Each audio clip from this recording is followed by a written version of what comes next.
उत्तर प्रदेश के खजुरी गांव में एक साधारण किसान परिवार में जन्मे जादूनाथ सिंह के भीतर बचपन से ही असाधारण साहस था। वह कुश्ती में निपुण थे। उनके शारीरिक बल और अनुशासन ने उन्हें गांव में खास पहचान दिलाई। न्यायप्रिय और निडर, वह संकट में पड़े लोगों की मदद करने को सदैव तत्पर रहते। जब 1941 में द्वितीय विश्व युद्ध ने दुनिया को हिला दिया, भारतीय सेना में नए सैनिकों की भर्ती शुरू हुई। उस समय भारतीय जवान ब्रिटिश भारतीय सेना के अधीन सेवा करते थे। उसी वर्ष 22 वर्षीय जादूनाथ सिंह ने अपने सैन्य जीवन की शुरुआत की। ब्रिटिश भारतीय सेना में भर्ती होने के बाद उन्हें राजपूत रेजिमेंट में शामिल किया गया। जब जापानी सेना ने बर्मा, जो कि आज का म्यांमार है, पर कब्जा करने के लिए आक्रमण किया। यह लड़ाई अत्यंत कठिन थी। गर्म मौसम, घने जंगल और दुश्मन की घातक रणनीतियां इसे और कठिन बना रही थीं। उन्होंने द्वितीय विश्व युद्ध में बर्मा के मोर्चे पर अपना रणकौशल साबित किया। भारत को स्वतंत्रता मिली और भारतीय सेना को नई पहचान मिली।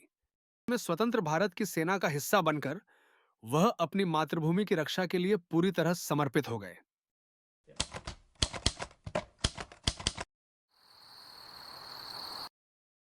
रात के अंधेरे ने नौशेरा की पहाड़ियों को अपनी चादर में ढक लिया था।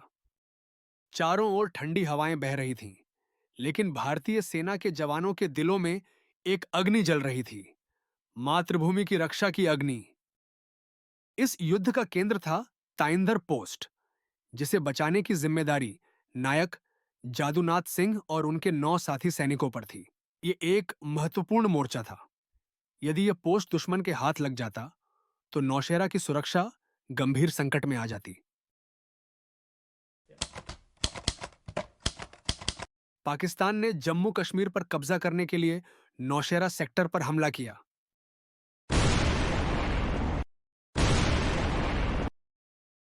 दुश्मन की सेना भारी थी, लेकिन जादूनाथ सिंह के हौसले के आगे संख्या कोई मायने नहीं रखती थी। जादूनाथ सिंह ने अपनी टुकड़ी को डटकर मोर्चा संभालने का आदेश दिया। रणकौशल और निडरता से उन्होंने उन्हें पीछे हटने पर मजबूर कर दिया। कुछ देर की शांति के बाद दुश्मनों ने फिर हमला बोला।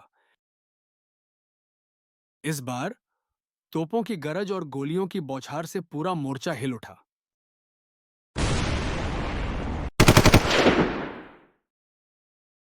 जादूनाथ सिंह गंभीर रूप से घायल हुए, लेकिन उन्होंने पीछे हटने से इनकार कर दिया। उन्होंने अपने सैनिकों से कहा, हम पीछे नहीं हटेंगे।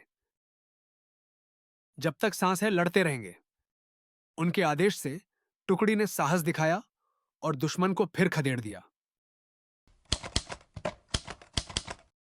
अब स्थिति बेहद गंभीर थी। अधिकतर साथी घायल हो चुके थे। कुछ वीरगति को प्राप्त हुए, लेकिन तैंधर पोस्ट को बचाना जरूरी था। लेकिन नायक जादूनाथ सिंह ने अकेले मोर्चा संभालने का निर्णय लिया। स्टेन गन उठाई और दुश्मनों पर टूट पड़े, जैसे एक सिंह अपनी भूमि की रक्षा करता है।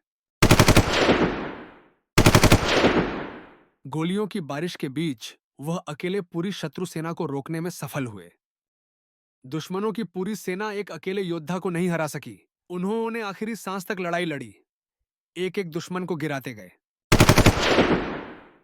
अंतिम क्षणों में दुश्मन की गोलियां उनके शरीर को छलनी कर गईं और उन्होंने वीरगति प्राप्त की। उनकी अद्वितीय बहादुरी ने तैंदर पोस्ट को सुरक्षित रखा, जिससे भारतीय सेना को आगे की रणनीति बनाने का समय मिला। उनका बलिदान नौशेरा की रक्षा में निर्णायक साबित हुआ। नायक जादूनाथ सिंह की असाधारण वीरता को सलाम करते हुए उन्हें मरणोपरांत परमवीर चक्र प्रदान किया गया। उनकी स्मृति को सदा जीवित रखने के लिए शाहजहांपुर में एक खेल स्टेडियम उनके नाम पर बनाया गया। एक भारतीय रेलवे इंजन और ऑयल टैंकर उनके सम्मान में नामित किए गए। तैंधर पोस्ट पर उनका स्मारक, जहां उन्होंने अंतिम सांस ली। उनका बलिदान हमेशा भारत की वीर गाथाओं में अमर रहेगा। उनकी कहानी हमें सिखाती है कि सच्चा योद्धा न केवल युद्ध के मैदान में, बल्कि अपने साहस और मातृभूमि प्रेम से भी अमर होता है। जय हिंद। दोस्तों, इसी तरह की अपने देश के रियल हीरोज की कहानियां सुनने के लिए चैनल को सब्सक्राइब करें और बेल आइकन को दबाना ना भूलें।